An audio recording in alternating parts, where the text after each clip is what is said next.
Hello, guys and gals, and this is part 4 of our reading of Leaves of Gold. And we are going to go over the copyright information first. I will say that this is Leaves of Gold is an anthology of prayers, memorable phrases, inspirational verses, and prose from the best authors of the world, both ancient and modern, edited by Clyde Francis Lytle. Now we are, of course, going to go over the copyright information, which is on your screen. I'm sorry it's kind of blurry, but these pages are really glossy, and so it's really hard to get a good shot of them. This is revised edition, 12th printing, 1964, copyright 1938 by Evan S. Coslet, revised 1948 by Donald G. Remley, and copyright 1948 by A. C. and D. G. Remley. It is published by the Coslet Publishing Company, Williamsport, Pennsylvania, published in the United States of America. So now, we are going to go over analogies, and this is going to be part 4. So, let's get this underway. Like flakes of snow that fall imperceptibly upon the earth, the seeming unimportant events of life succeed one another. As the snowflakes gather, so other habits are formed. No single flake that is added to the pile produces a sensible change. No single action creates, however, it may exhibit a man's character.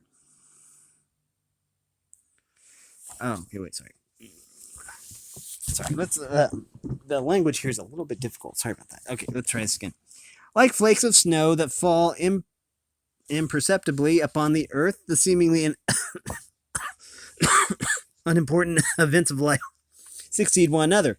As the snowflakes gather, so our habits are formed. No single flake that is added to the pile produces a sensible change. No single action creates, however, it may exhibit a man's character. But as the tempest hurls the avalanches down the mountain and overwhelms the inhabitant and the habitation, so passions acting on the elements of mischief, which pernicious habits have brought together, may overthrow the edifice of truth and virtue. And that is by Bentham. Gray hairs seems to my fancy like the soft light of the moon silvering over the evening of life. That is by Richter. Enthusiasm is reason gone mad to achieve a definite rational objective. Enthusiasm is inflamed by opposition, but never converted. It is leaping lightning that blasts obstacles from our path. Enthusiasm is the X-ray to the soul that penetrates and reveals the invisible. Enthusiasm is a contagion that laughs at quarantine and inoculates all who come in contact with it. Enthusiasm is the vibrant thrill in your voice that sways the wills of others into harmony with your own. Enthusiasm is the philosopher's stone that transmutes dull tasks into delightful deeds. Enthusiasm is a magnet which draws kindred spirits with irresistible force and electrifies them with the magnetism of its own resolve. And this says it's by Presbyterian of the South. Difficulty. Difficulty is the nurse of greatness. A harsh nurse who rocks her foster child roughly, but rocks them into strength and athletic proportions.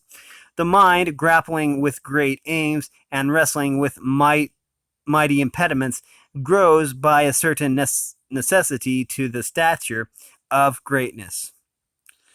That is by Bryant. The loss of a friend is like that of a limb. Time may heal the anguish of the wound, but the loss cannot be repaired. That is by Southey. The Sermon of Life. Our birth is the text, youth the introduction. During manhood, we lay down a few propositions and prove them. Some passages are dull and some sprightly. Then comes inferences and application. At 70, we say, fifthly and lastly, the doxology is sung. The benediction is pronounced. The book is closed. It is getting cold. Frost on the window pane. Audience gone. Shut up the church. Sexton goes home with the key on his shoulder. That is by Talmage. Happiness. Happiness is like manna. It is to be gathered in grains and enjoyed every day. It will not keep.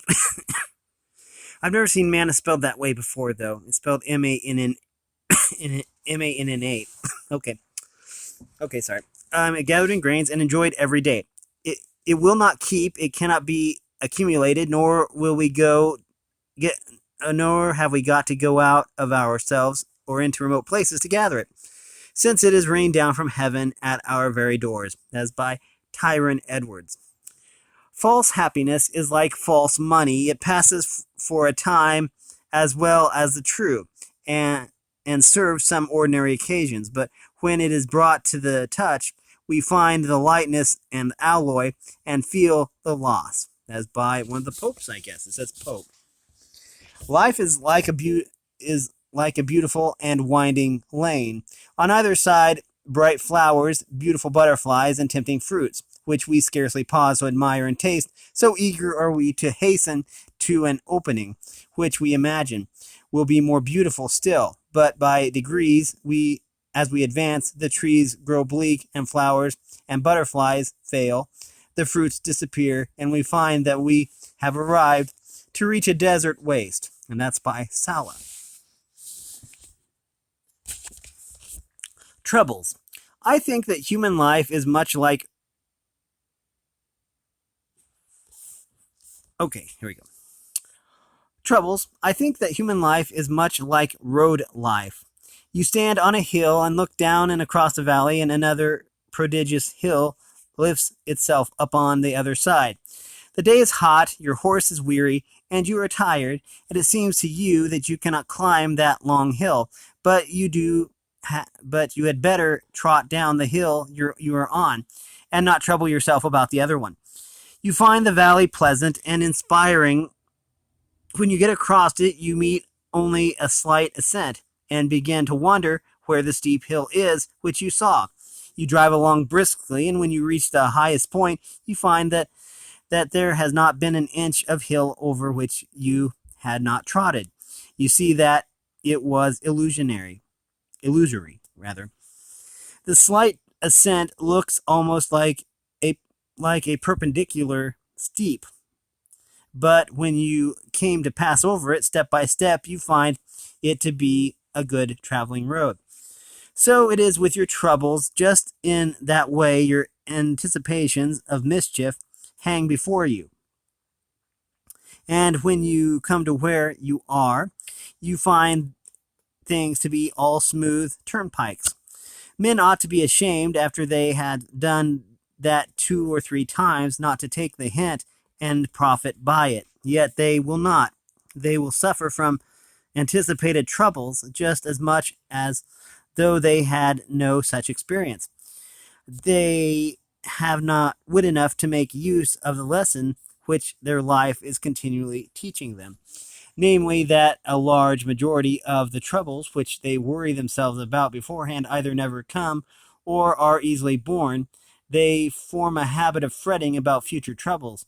It was not the old monks alone who wore sackcloth and hair shirts. You wear them as much as they did, only you wear them inside while they wore them outside. You wear them in your heart. They wore them on their skin. They were wiser than you. And that's by Beecher. I wonder if that was Harriet Beecher Stowe. Probably not. Despair is like forward children who, when you take away one of their playthings, throw the rest into the fire for madness. It grows angry with itself, turns its own executioner, and revenges its misfortune on its own head. That is by Charon. Happiness is as a butterfly, which, when pursued, is always beyond our grasp, but which, if you will sit down quietly, may alight upon you. That's by Hawthorne. Our deeds are seeds of fate, sown here on earth, but bringing forth their harvest in eternity. That's by Boardman. Reverence. It is with men as with wheat. The light heads are erect even in the presence of omnipotence, but the full heads bow in reverence before him. That's by Cook. Genius is the gold in the mine. Talent is the miner that works to bring it out. That's by Lady Blessington. Gossip, pretending to have the eyes of Argus, has all the blindness of a bat. That is by Oida, I believe it's pronounced. Oida. Okay. Palm tree. The scripture says, "The righteous shall flourish like the palm tree." Let us see what this comparison means. The palm grows not in the depth of the forest or in a fertile loam, but in the desert. Its verdure often springs apparently from the scorching desert. It is a friendly lighthouse, guiding the traveler to the spot where water is to be found. The tree is remarkable for its beauty, its erect, aspiring growth, its leafy canopy, its waving plumes, the emblem of praise of all ages. Its very foliage is the symbol of joy and exultation. It never fades, and the dust never settles upon it. It was therefore twisted into the booths of the feasts of the tabernacle, was borne aloft by the multitude that accompanied the Messiah to Jerusalem, and it is represented as in the hands of the redeemed in heaven. For usefulness, the tree is unrivaled. Sorry. Gibbon says that the natives of Syria speak of 360 verses to which the palm is applied. Its shade refreshes the traveler. Its fruit restores his strength. When his soul fails for thirst, it announces water. Its stones are ground for his camels. Its leaves are made into couches, its boughs into fences and walls, and its fibers into ropes or rigging. Its best fruit, moreover, is born in old age, the finest dates being often gathered when the tree has reached 100 years. It sends, too, from the same root a large number of suckers, which in time form a forest by their growth. What an emblem of the righteous is the desert of a guilty world. That's by Joseph Angus. The actions of men are like the index of a book. They point out what is most remarkable in them. That is by Hine. Beauty is like an almanac. If it lasts a year, it is well. That is by T. Adams. Happiness is a sunbeam which may pass through 1,000 bosoms without losing a particle of its original ray. Nay, when it strikes a kindred heart like the converged light upon a mirror, it reflects itself with redoubled brightness. It is not perfected till it is shared. That's by Jane Porter. Wise anger is like the fire from the flint. There is a great ado that brings it out, and when it does come, it is out again immediately. That's by M. Henry. Life, like war, is a series of mistakes, and he is not the best Christian nor the best general who makes the fewest mistakes. Poor mediocrity may secure that, but he is best who wins the most splendid victories by the retrieval of mistakes. As by Robertson. Hope is like the sun, which, as we journey towards it, casts the shadow of its burden behind us. That is by S. Smiles.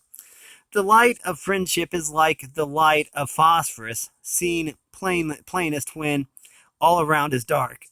That is by Cromwell. Death is the golden key that opens the palace of eternity. That is by Milton. Marriage resembles a pair of shears so joined that they cannot be separated, often moving in opposite directions, yet always punishing anyone who comes between them. That is by Sidney Smith. Reasons: clears the plants, the wilderness of the imagination to harvest the wheat of art. That is by Austin O'Malley. The everyday cares and duties, which men call drudgery, are the weights and counterpoises of the clock of time, giving its pendulum a true vibration, and its hands a regular motion. And when they cease to hang upon the wheels, the pendulum no longer swings, the hands no longer move, and the clock stands still. That's by Longfellow. Nature is the glass reflecting God, as by the sea reflecting the sun, too glorious to be gazed on in his sphere. That is by Young. Marriage is the Keeley cure for love's intoxication. That is by Helen Rowland. Hope is like the cork to a net which keeps the soul from sinking in despair, and fear like the lead in the net which keeps it from floating in presumption. That is by Watson. A book may be compared to your neighbor. If it be good, it cannot last too long. If bad, you cannot get rid of it too early. That is by Brooke. Nature is an Alolan harp, a musical instrument whose tones are the re-echo of the higher strings within us. That is by Novalis. False friendship, like the ivy, decays and ruins the wall it embraces, but true friendship gives new life and animation to the object it supports. As by Burton. Men's fame is like their hair, which grows after they are dead, and with just as little use to them. That's by Villiers, and it's true. Your hair does keep growing after you die. That's kind of creepy. Spirit, the new position of the Christian, is like that of a bankrupt for whom his liabilities have not been met, and who is set up with a new capital and a new partnership to make a new start in a new world. God interests himself for his client's future righteousness. God frees him from the obligations of the past, that he may henceforth labor unencumbered with any liabilities. At this righteousness, God supplies power for this righteousness by a special grant of his own spirit from himself. That is by T. Griffith. Ovid finally compares a broken fortune to a falling column. The lower it sinks, the greater the weight it is obliged to sustain. That is by Goldsmith. The married man is like the bee that fixes its hive, augments the world, benefiting the republic, and by daily diligence, without wronging any, profits all. But he who contemns, I'm not familiar with that word. Contemns. It's like condemns, but it's got a T in it. Maybe it's a typo. But he who contemns wedlock like a wasp wanders in offense in the world, lives upon spoils, disturbs peace, stealing sweets that are none of his own, and meets misery as his just reward. That's by Feltham.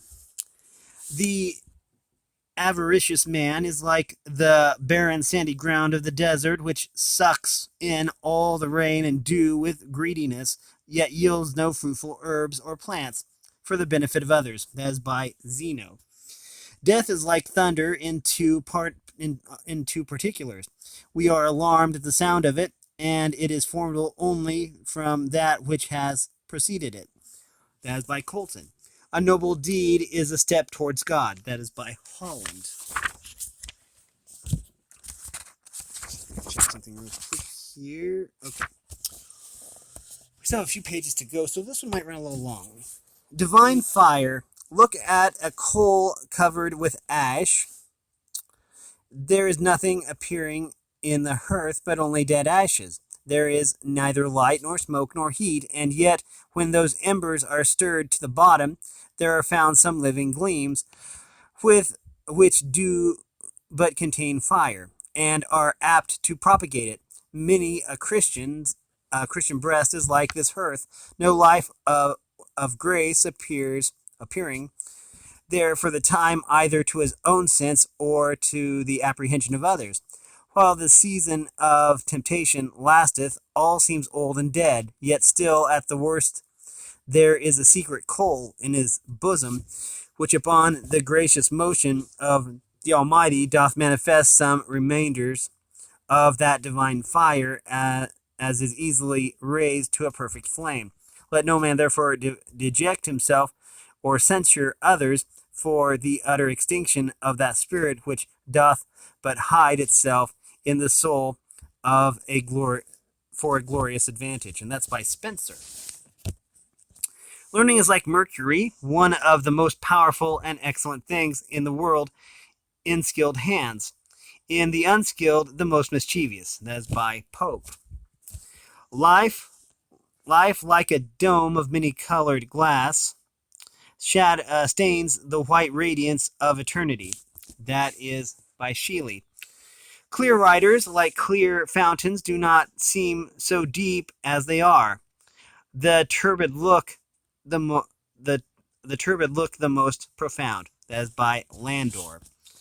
Pithy sentences are like sharp nails, which force truth upon our memory. That is by Diderot. Joys are our wings, sorrows our spurs. That is by Richter. Ministers should not be merely like dials on watches or milestones on the road, but like clocks and sirens to sound the alarm to sinners. Aaron wore bells as well as pomegranates, and the prophets were commanded to lift up their voices like a trumpet. A sleeping sentinel may be the loss of the city. That is by Joseph Hall. As winter strips the leaves from around us, so that we may see the distant regions that formerly concealed, so old age takes away our enjoyments, only to enlarge the prospect of the coming eternity. That is by Richter. Doubt is the vestibule which all must pass before they can enter the temple of wisdom. That is by Colton. It is of eloquence as of a flame. It requires matter to feed it, and motion to excite it, and it brightens as it burns. That is by Tacitus. Humility, trees that, like the poplar, lift upward all their boughs, give no shade and shelter whatever their height. Trees the most lovingly shelter and shade us, when, like the willow, the higher soar their summits, the lowlier droop their boughs. That is by Bolivar. An ungrateful man is like a hog under a tree eating acorns, but never looking up to see where they come from. That is by Timothy Dexter. False friends are like our shadow, keeping close to us when we walk in the sunshine, but leaving us the instant we cross into the shade. That is by Borvey. He who does a kindness to an ungrateful person sets his seal in a flint and sows the seed upon sand. On the former he makes no impression, and for the latter finds no product. That is by South. Tears are the safety valve of the heart when too much pressure is laid on it. That is by Albert Smith. Like the bee, we should make our industry our amusement. That is by Goldsmith. An unjust accusation is like a barbed arrow, which must be drawn backward with horrid anguish, or else it will be your destruction. That's by Jeremy Taylor. Leisure is a beautiful garment, but it will not do for constant wear. That is by Anon. I think that means anonymous. Learning, like money, may be so base a coin as to be utterly void of use, or if sterling, may require good management to make it serve the purpose of sense or happiness. That is by Shenstone. Life is like music. It must be composed by ear, feeling, and instinct, not by rule. That is by Samuel Butler. Jealousy is like a polished glass held to the lips when life is in doubt. If there be breath, it will catch the damp and show it. That is by Dryden.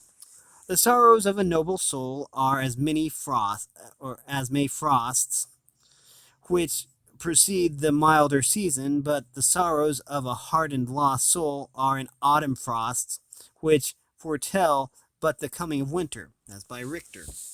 Sorrow is our John the Baptist, clad in grim garments, with rough arms, a son of the wilderness, baptizing us with bitter tears, preaching repentance, and behind him comes the gracious, affectionate, healing Lord, speaking peace and joy to the soul. That is by Huntington. A printed speech is like a dried flower. The substance indeed is there, but the color is faded and the perfume is gone. That is by Lorraine. Unity. In a mighty auditorium are four men. They really desire to come together, but neither will come to another's corner.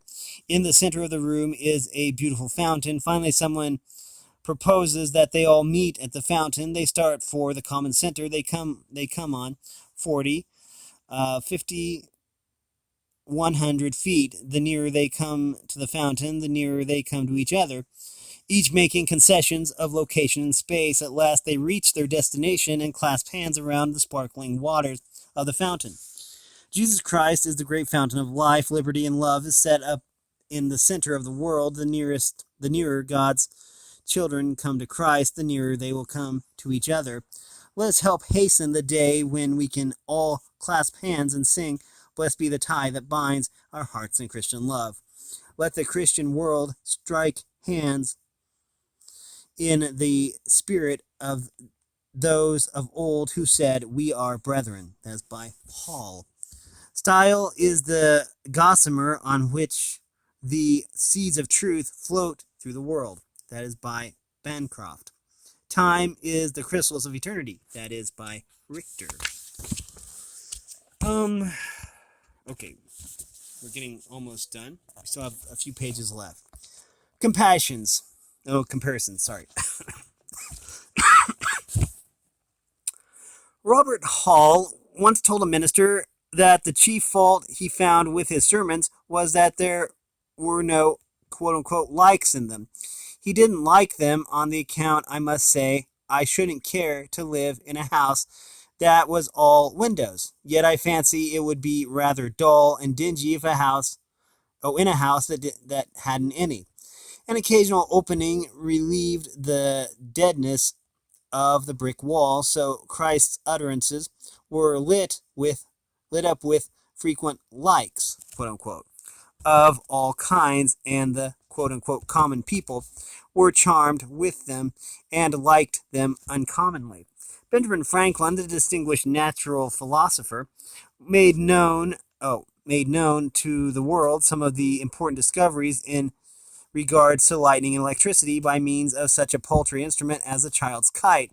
So the great teacher that came from God brought the most exalted truths down to the level of the humblest understanding, and that through the use of comparisons and illustrations, the most simple and plain possible, he took them all from everyday life. He used to talk to farmers about corn and mustard, wheat and tares, sheep and goats, and such like matters, all purely agricultural, and which they thoroughly understood.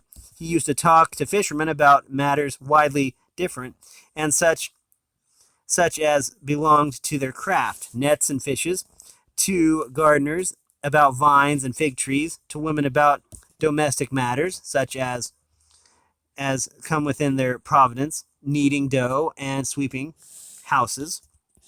By means of these familiar figures, he teaches lessons unheard of before, lessons of divine wisdom, of supreme value, of sweet interest, of infinite love, and of eternal importance. And that's by Thomas.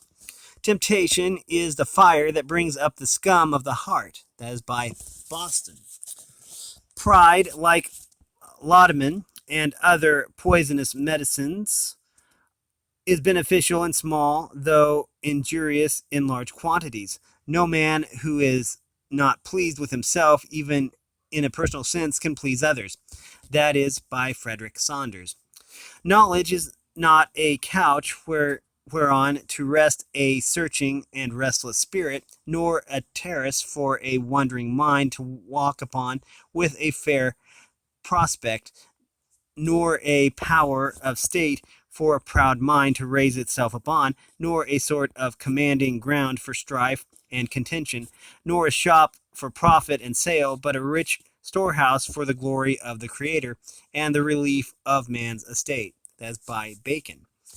Praise, no ashes burn lighter than those of incense, and few things burn out sooner. That is by Landor. Oh, to be clean as a mountain river, clean as the air above the clouds or in the middle sea, as the throbbing ether that fills. Sorry about that. Not sure why we lost. I'm not sure why we lost our visual there. Sorry about that. Maybe I do need to plug in my phone. No, it's at 71%. Okay, sorry about that. Again, I apologize for that. Oh, to be clean as a mountain river, clean as the air above the clouds or on the middle seas, as the throbbing ether that fills the gulf between stars and between star and star, nay, as the thought of the Son of Man himself. That is by George MacDonald. Sunday is the golden clasp that binds together the volume of the week. That's by Longfellow. Pride, like the magnet, constantly points to one object self. Unlike the magnet, it has no attractive pull, but at all points repels. That is by Colton. Church. The church is not a dormitory for sleepers. It is an institution for workers. It is not a rest camp. It is a front-line trench. And that's by Sunday. Christians are like the several flowers in a garden that have each of them the dew of heaven, which being shaken by the wind they let fall at each other's roots, whereby they are jointly nourished and become nourishers of each other. That's by John Bunyan. Pride is to character like the attic to the house, the highest point and generally the most empty. And that is by, it says Gay.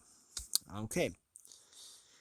Life is a web, time is a shutter, and man is a weaver. The principle of action is a thread in the web of life. Of that web, two things are true. That which enters therein will reappear, and nothing will reappear which was not put therein. That is by J.H. Newman.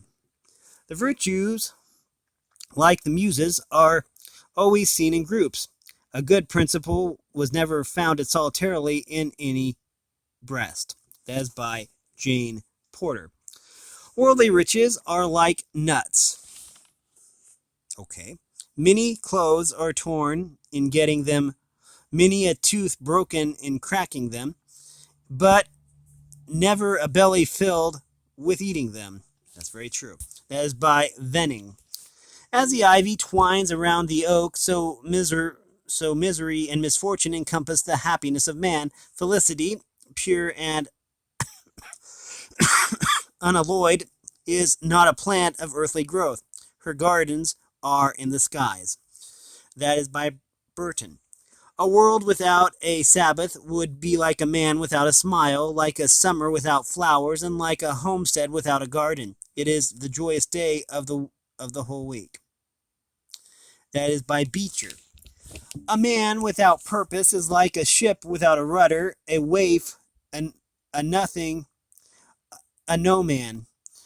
Have a purpose in life, and having it throw such strength of mind and muscle into your work as God has given you. That is by Carlyle. Temptations are a file which rubs off much of the rust of our self-confidence. That is by Fenelon. Architects. Many men build as cathedrals were built, the part nearest the ground finished, but the part which soars towards heaven, the turrets, and the spires forever incomplete. A kitchen, a cellar, a bar, and a bedroom, these are the whole of some men, the only apartments of their soul house. Many men are mere warehouses full of merchandise, the head, the heart, stuffed with goods, like those houses in the lower streets of the city, which were once family dwellings, but are now used for commercial purposes. There are apartments in their souls which were once tenanted by taste and love and joy and worship, but they are all deserted now, and the rooms are filled with earthly and material things. That is by Beecher. Tears are often the telescopes through which men see far into heaven, and that is also by Beecher. Conscience. When it has lost its delicate sensibility and its power of direction, there seems to be only one method of restoration, and that is by placing it alongside of a pure standard of right and wrong, as the magnetized iron which has lost its virtue is restored by being bound up for a time with a correctly pointing magnet. That is by McCosh. We have one page left. I know this is going over quite a bit, and I apologize. But let's see. We have one page left, and most of these are short. Okay, it says here, a man who hoards up riches and enjoys them not is like a donkey that carries gold and eats thistles. That's by Burton. Sorrow is only one of the lower notes of the oratorio of our blessedness. That is by Armistead Gordon. Now, this one is about hope. Let's see what this has to say. Hope may be described as the flower of desire. It expects that the object shall be attained. It bars despondence and anticipates good. It shakes the mind from stagnation and animates to encounter danger, and is the balm of life, though at times it may be associated with doubt and solicitude. Yet, when hesitance is displaced, it swells into joy and ecstasy. Hope may be held to be universal and permanent. It is entwined with every other affection and passion. It always originates beneficial effects. It animates desire and is a secret source for pleasure in the transports of joy. Joy triumphs in the success which hope presages, which will be permanent. It administers consolation in distress, quickens all our pursuits, and communicates to the mind the pleasure of anticipation. This influence, though mild, is nevertheless exhilarating and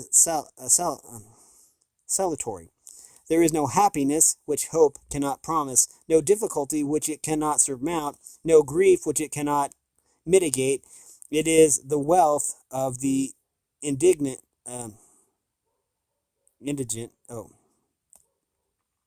is the health of the indigent, the health of the sick, the freedom of the captive, and the rest of the toiler. That is by Collier. Our prayer and God's mercy are like two buckets in a well. While one ascends, the other descends. That is by Hopkins. It is with a word as with an arrow. Once let it loose, and it does not return. That is by Abdelkader. Virtue is like an angel, but she is a blind one and must ask knowledge to show her the pathway that leads to her goal. Mere knowledge, on the other hand, like a Swiss mercenary, is ready to combat either in the ranks of sin or under the banner of righteousness. That is by Horace Mann. Trials are medicine which our gracious and wise physician prescribes because we need them, and the proportions and frequency and weight of them to what the case requires. Let us trust his skill and thank him for his prescription. That's by Newton. Words are like leaves, and when they most abound, much fruit of sense beneath is seldom found. That's Pope rather. Reason is like the sun, of which the light is constant, uniform and lasting. Fancy a meteor of bright but transitory luster, irregular in its motion and delusive in its direction. That's by Johnson. Fragments. What is poetry? What is a mosaic of colored stones which curiously are wrought into a pattern, rather glass that's taught by patient labors any hue to take, and glowing with a sumptuous splendor make beauty a thing of awe, where sunbeams caught, transmitting fall in sheafs of rainbows fraught with storied meaning for religion's sake. That is by Amy Lowell. And we've read all of the, and we are done with this particular reading. Find my bookmark. I have no idea. Oh, there it is. Anyways, we've been reading from Leaves of Gold, and specifically Analogies, which was part 4, Analogies. If you like this content, make sure you like and subscribe, ring the bell so you know when I upload. Also, if you can support me in any way, if you want to join the Discord server, all the information will be in the description below. And as always, thanks for watching, everyone, and have a great day.